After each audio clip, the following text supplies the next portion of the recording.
A leg or foot that naturally points inward is medically known as in-toeing and is commonly called pigeon toes or pigeon-footed. This condition is common in young children and is generally a normal part of development that resolves on its own without treatment as they grow.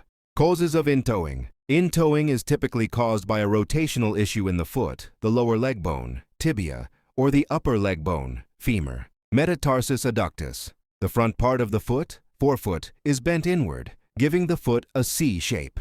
This is often noticeable at birth and usually improves by 4 to 6 months of age. Internal tibial torsion. The shin bone, tibia, has an inward twist. This is the most common cause of in-toeing in toddlers and usually resolves by the time a child starts school.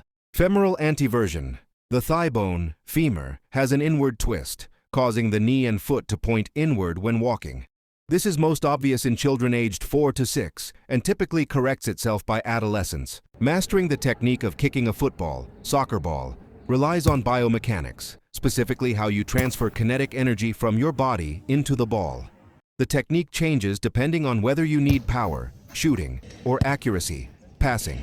The push pass inside of the foot, best for short passing, penalties, and finishing with high accuracy. The mechanics. The approach. You can run straighter at the ball compared to the power kick, but a slight angle still helps. The plant foot. Place it next to the ball, pointing at your target. Open the hips. Rotate your kicking leg outward so the inside of your foot faces the ball. Lock the ankle. Flex your toes up, dorsiflexion, and lock the ankle. Contact. Strike the middle of the ball with the large flat arch of your foot. The follow-through. Swing your foot through the line of the ball towards your target. Do not cross your legs. Keep the motion linear like a pendulum. The ball pulls wide, inaccurate.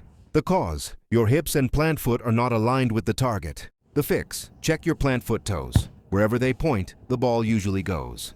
To practice the locked ankle mechanic, which is the #1 issue for beginners, try the one-step drill. Stand 1 step away from the ball, step in with your plant foot, and strike the ball against a wall using only the swing of your leg. No run-up. Focus entirely on making a solid thud sound, rather than a slap sound.